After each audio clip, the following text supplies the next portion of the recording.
So hello and welcome. तो आज हम लोग इस वीडियो में देखने वाले हैं क्लास 10th का साइंस का second chapter acid basis and salt का सेकेंड वीडियो। ठीक है, उससे पहले एक छोटा सा आपके लिए जो है एक रिक्वेस्ट समझ लीजिए। अब कुछ दिनों बाद जो है क्लास 8th के भी सोशल साइंस और मैथ्स के वीडियोस जो है अपलोड होना स्टार्ट हो जाएंगे।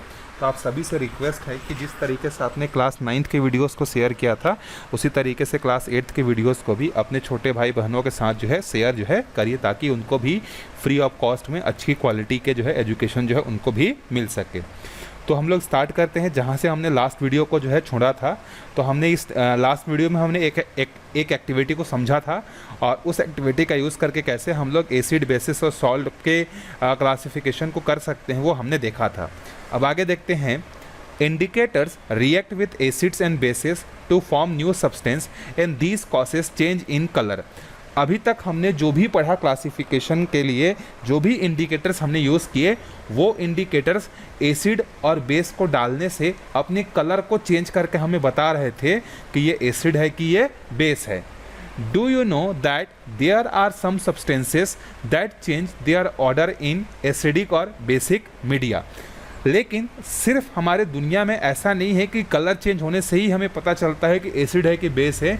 हम उसके स्मेल से, हम उसके ऑर्डर से भी पता लगा सकते हैं कि जो सब्सटेंस हम लोग चेक करना चाहते हैं whether it is a acid और बेस। वो कैसे पता चलेगा? तो आंसर है उसके लिए हमें कुछ इंडिकेटर्स यूज़ करने पड़ेंगे और वो इंडिकेटर्स जो है पुराने इंडिकेटर्स की तरह जो है कलर को चेंज नहीं करेंगे, बल्कि उसके स्मेल को क्या करेंगे, बदल देंगे। तो आपका रिएक्शन से पहले जो स्मेल था उसको आप स्मेल कर सकते हैं, बाद में स्मेल चेंज होता है तो भी आप उसको स्मेल कर सकते हैं। तो ऑर्डर के चेंज होने से भी हम लोग एसिड और बेस का क्लासिफिकेशन कर सकते हैं। These substances are called olfactory indicators. और ऐसे इंडिकेटर्स जो कि एसिड और बेस का क्लासिफिकेशन उसके ऑर्डर के बेसिस पर करते हैं, उसके स्मेल के बेसिस पर करते हैं, ऐसे इंडिकेटर्स को हम लोग ऑल्फैक्टरी इंडिकेटर्स जो है कहते हैं। Let us carry out an activity with an olfactory indicators. जिस तरीके से हमने जो है इस कलर्स के बेसिस पर एक एक्टिविटी की हुई थी, उसी तरीके से हम लोग जो है क्या करेंगे, ऑर्डर के बेसिस पर जो है एक एक्टिविटी जो है हम लोग परफॉर्म करेंगे। Activity 2, cut an onion and rub it on the piece of white paper. Cut this paper into 3 small pieces. आपको क्या करना है, एक जो है आपको वाइट पेपर लेना है इस तरीके से, ठीक है।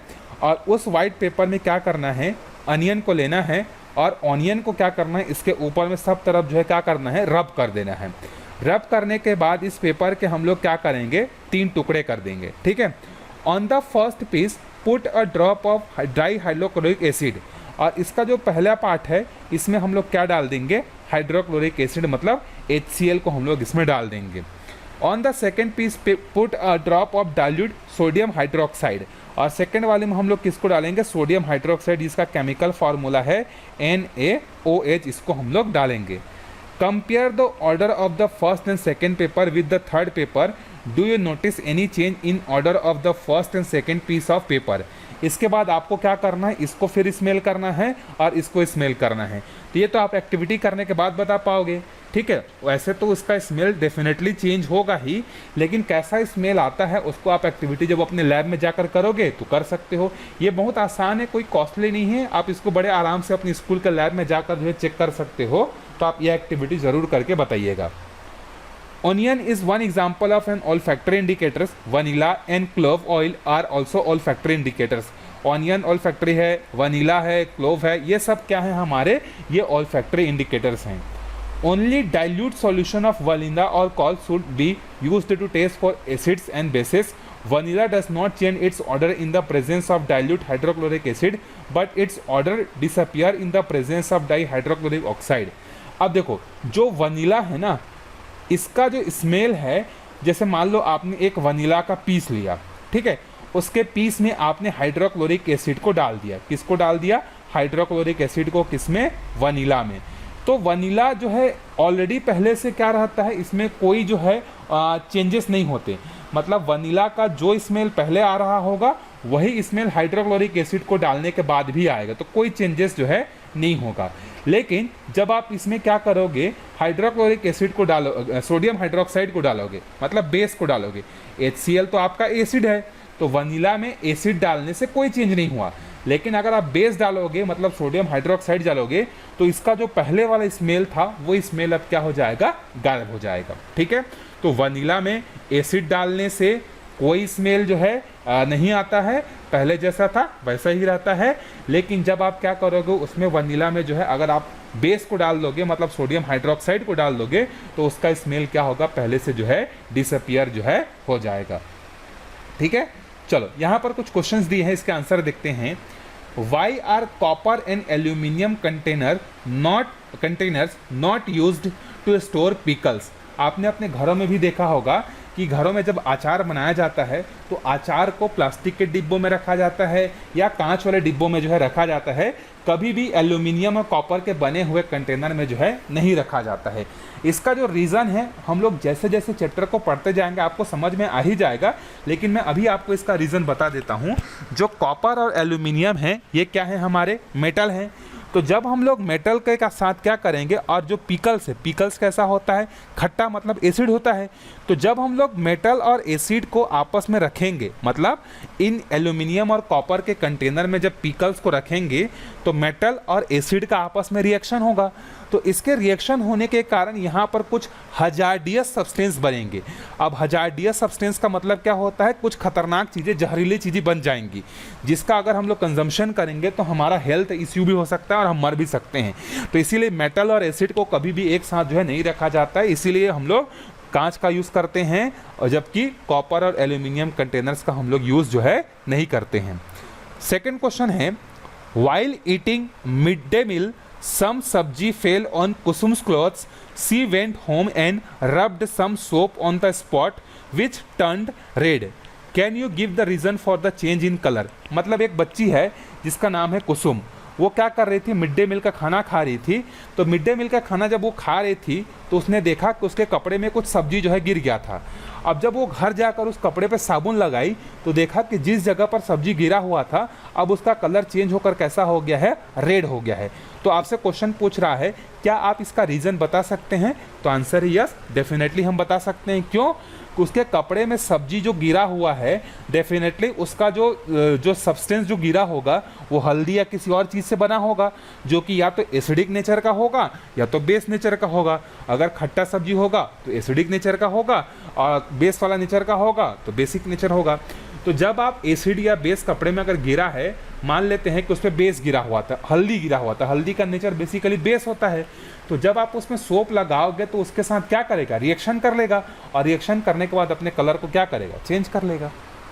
ठीक है, अगला क्वेश्चन है, Suresh is a visually disabled student, which indicators can he use to identify acid and base. इसका आंसर आप बड़े आराम से दे सकते हो कि सुरेश जो है वो आंखों से नहीं देख सकता। तो आंखों से नहीं देख सकता मतलब वो कलर चेंज होने वाले इंडिकेटर्स का यूज़ नहीं कर सकता। तो उसका नाक तो काम कर रहा है ना, तो उसका नाक काम कर रहा है तो क्या कर सकता है, ऑल्फैक्टरी जो इंडिकेटर्स हैं उसको क्या करेगा, वो यूज़ करेगा, ताकि वो क्या कर सके, स्मेल को जो है जज कर सके कि पहले क्या स्मेल था और एसिड और बेस को डालने के बाद उसमें क्या ऑर्डर में उसके चेंज हुआ। तो हम सुरेश को ये सजेस्ट करेंगे कि आप ऑल्फैक्टरी इंडिकेटर्स को यूज़ करो रेदर देन कलर चेंज करने वाले इंडिकेटर्स के। ठीक है, चलो अब आगे बढ़ते हैं हम लोग, chemical properties of acids and bases. अब हमने उसके बेसिक चीज़ें पढ़ ली कि एसिड क्या होता है, बेस क्या होता है, फिर हमने देखा कि एसिड को पहचानते कैसे हैं, बेस को पहचानते कैसे हैं। अब हम लोग इसके बाद देखेंगे कि उसका केमिकल रिएक्शन जो है क्या होता है। एसिड जब रिएक्शन करता है तो क्या होता है, मेटल के साथ, हाइड्रोजन के साथ, ऑक्सीजन के साथ, अलग अलग चीज़ों के साथ जब वो रिएक्शन करता है तो क्या क्या चीज़ें बनती हैं उसको हम लोग देखते हैं। We looked at the how acid and bases behave with the different indicators. Let us now study some of the chemical properties of acid and bases. अब इनके कुछ chemical properties को हम लोग डिस्कस करते हैं। पहला है how do acids and bases react with metals। आ गया आपका आंसर, कॉपर और एल्यूमिनियम को क्यों नहीं रखते हैं, तो इसका आंसर आपको यहाँ पे मिल जाएगा। We know that generally metals react with acid to form salt with displacement of hydrogen gas. We can depict the reaction between the acid and a metal as follows। तो जब एसिड और metal ये दोनों contact में आते हैं तो क्या बनता है, सॉल्ट बनता है और हाइड्रोजन गैस वहाँ से रिलीज होता है। लेकिन पिकल्स में सिर्फ एसिड नहीं होता है, जो अचार होता है सिर्फ उसमें खट्टी चीज़ें नहीं होती हैं, उसके अलावा भी बहुत सारी चीज़ें होती हैं। तो सॉल्ट तो बनेगा ही, लेकिन इसके अलावा पिकल्स को अगर हम लोग रखेंगे तो कुछ खतरनाक चीज़ें जो है बन जाएंगी, ठीक है।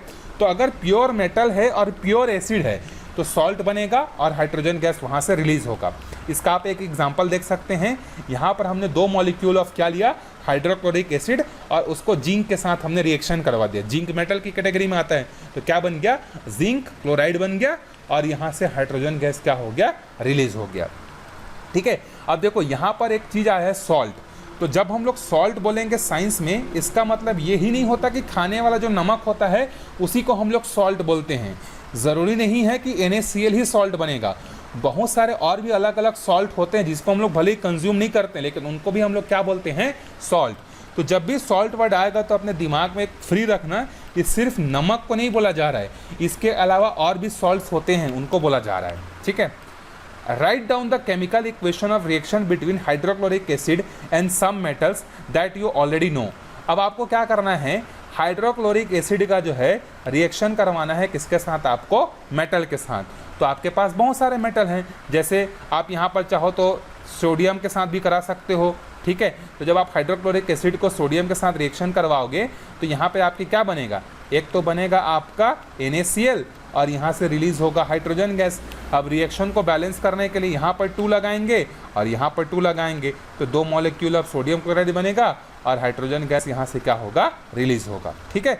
तो बेसिक फंडामेंटल चीज़ आपको याद रखना है कि एसिड और मेटल जब रिएक्शन करते हैं तो एक तो सॉल्ट बनता है और दूसरा हाइड्रोजन गैस जो है वहाँ से क्या होता है, रिलीज होता है, ठीक है। चलो एक तीसरी एक्टिविटी हम लोग यहाँ पर देख लेते हैं। Place a few pieces of granulated zinc in the test tube. आपको एक टेस्ट ट्यूब लेना है और उसमें जो है जो जिंक है, जिंक के टुकड़े आपको इस तरीके से मिलेंगे, बारीक बारीक टुकड़े, इसको आपको इसमें क्या करना है, डाल देना है। Add 2 ml of dilute sodium hydroxide. अब इसमें क्या करना है, आपको सोडियम हाइड्रोक्साइड को डालना है, मतलब NaOH, इसको आपको इसमें फीड कर देना है, ठीक है। Do you observe any changes on the surface of granulated zinc, what are the changes. तो ये जो ग्रेन्यूल्स हैं, जो जिंक के जो टुकड़े हैं, उसमें आपको कुछ चेंजेस जो है देखने को जो है मिल जाएंगे, ठीक है। और क्या चेंजेस होंगे, how will you test the gas which evolves during the reaction. अब यहाँ से एक गैस रिलीज होगा, क्योंकि जो सोडियम हाइड्रोक्साइड है वो कौन सा नेचर का है, ये तो बेस नेचर का है। तो बेस और कौन रिएक्शन किया, मेटल, ये दोनों गर्म हुए। गर्म होने के बाद क्या मिला हमें, सोडियम जिंकेट मिला और यहाँ से हाइड्रोजन गैस रिलीज हुआ।